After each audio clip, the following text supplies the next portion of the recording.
studying your last two. I swim med when they turned in. The staring down to mute. And can learn the pole that sunk he died.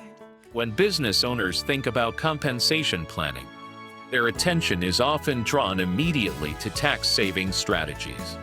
They want to know whether salary is better than dividends, whether CPP should be maximized, whether RRSP room should be created, or how to reduce taxes as efficiently as possible.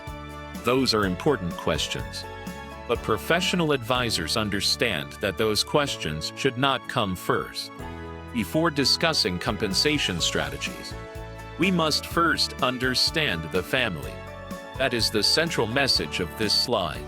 Family situation is the foundation of the plan. At the center of the slide, we see a house built on a strong foundation. The foundation is labeled family situation.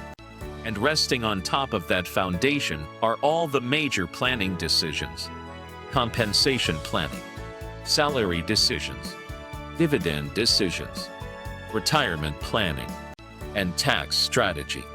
This visual teaches an important lesson. Every planning recommendation depends on understanding the family circumstances that support it.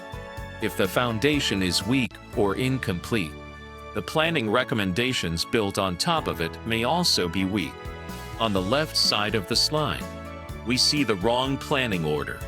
An advisor immediately starts discussing salary, dividends, CPP, RRSPs, and tax savings, but they haven't yet learned anything meaningful about the client's family situation.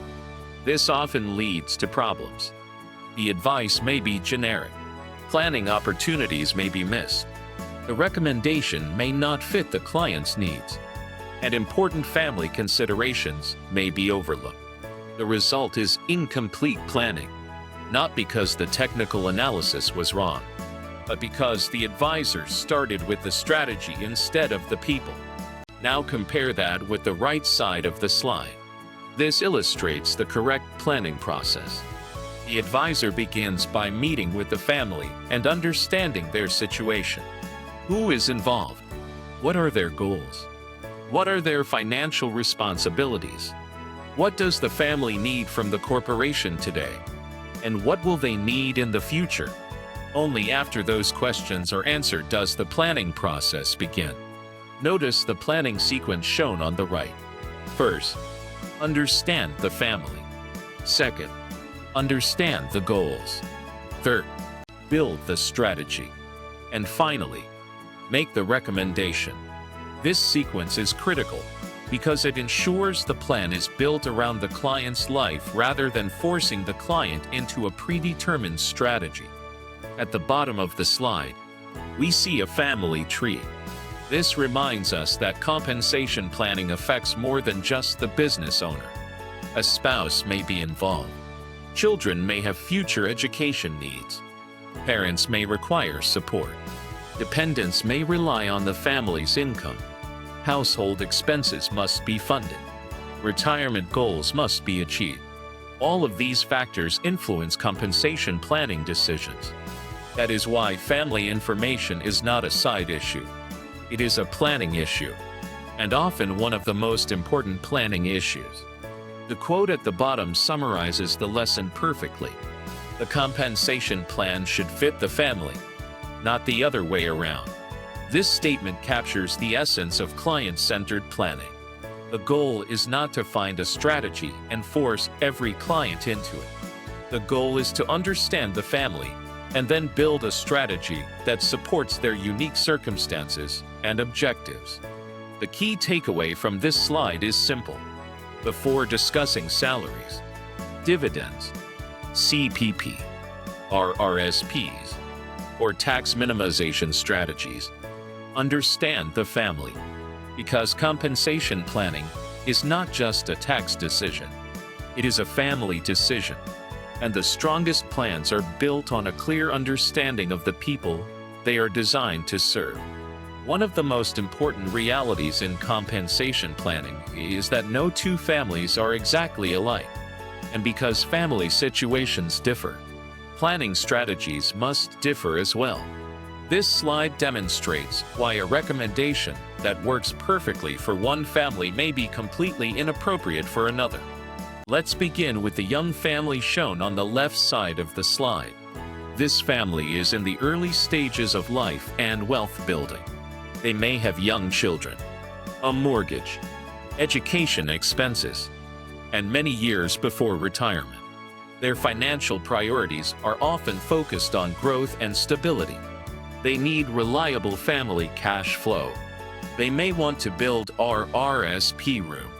They may be saving for their children's education.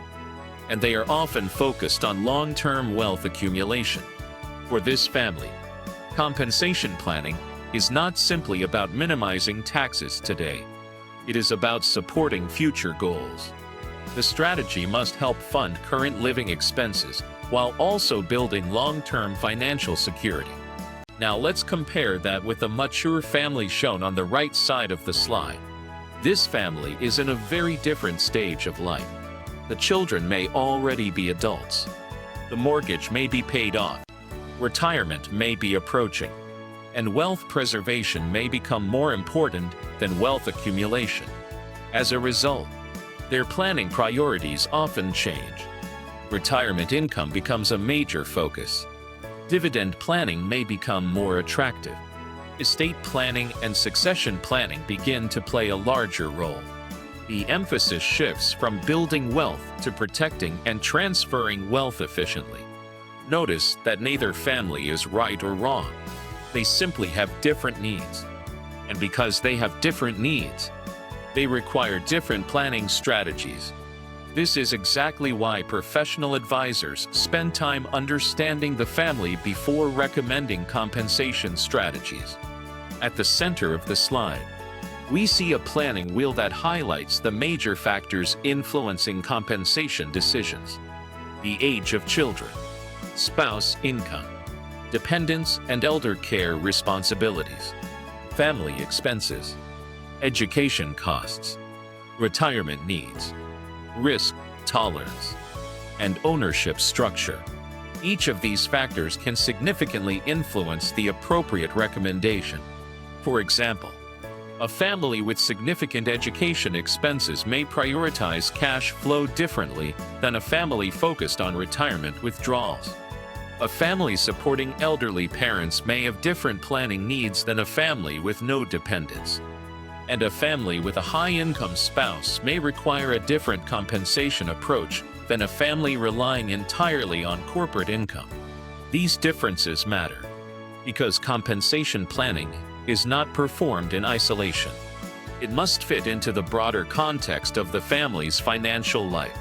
At the bottom of the slide, we see a powerful statement.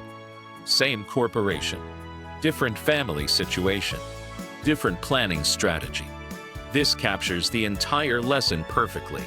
Two business owners may own nearly identical corporations, but if their family situations are different, their compensation plans may be completely different as well.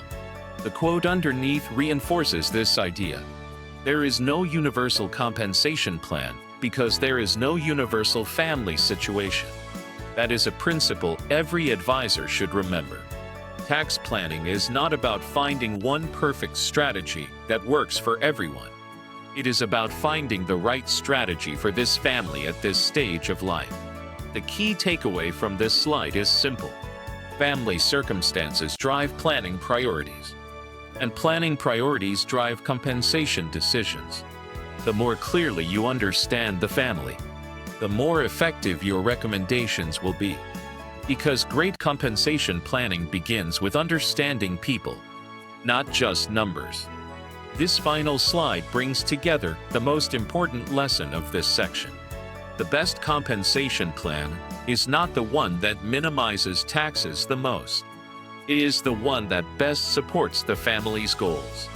That distinction is incredibly important. Many business owners begin by asking, should I take salary? Should I take dividends? What is the most tax-efficient option? But professional advisors approach the process differently. Before discussing compensation methods, they first seek to understand the family, because compensation planning is ultimately about supporting people, not just managing taxes. At the center of the slide, we see the complete planning process. Everything begins with the family profile. The advisor gathers information and develops a clear understanding of the family's circumstances.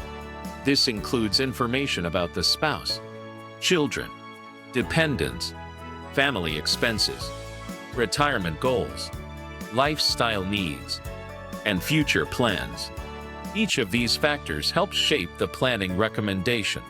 Once the family information has been collected, the advisor moves to the next stage: understanding financial needs. What income does the family require today?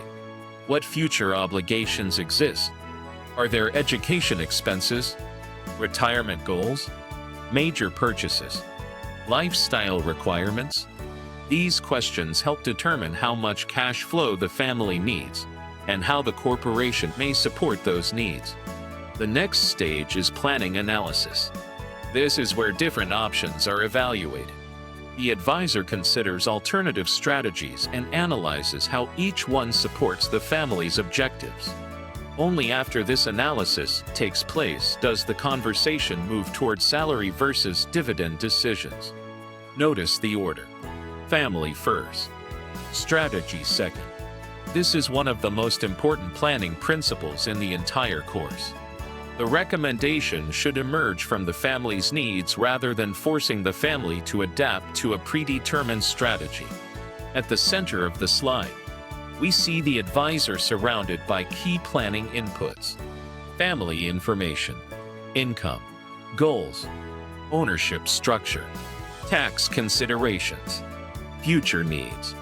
All of these elements flow into the final recommendation. This visual reinforces the idea that compensation planning is a comprehensive process rather than a simple tax calculation. On the right side of the slide, we see several important questions every advisor should ask. Is there a spouse? What income does the spouse earn? Are there children? Are education costs important? When is retirement expected? What does the family need from the corporation? And what are the family's future plans?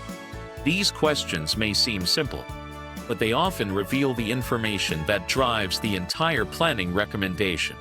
The better the questions, the better the plan. At the bottom of the slide, we compare two very different approaches.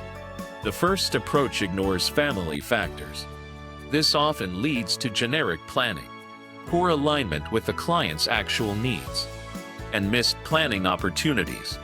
The strategy may look efficient on paper, but it may not support the family's real objectives. The second approach begins with understanding family factors. This creates personalized planning, better recommendations, and stronger long-term outcomes. The strategy is aligned with the family's goals because it was designed around those goals from the beginning. The statement at the bottom summarizes the entire lesson. The best compensation strategy is the one that supports the family's goals, not the one that follows a formula, not the one that worked for someone else, and not necessarily the one that produces the lowest tax bill in a single year. The best strategy is the one that helps the family achieve what matters most to them. The key takeaway from this slide is simple: gather family information first. Understand the family's needs and objectives. Analyze the options. And then build a compensation plan that supports the family's long-term success. Because great compensation planning starts with understanding the family and ends with helping that family achieve its goals.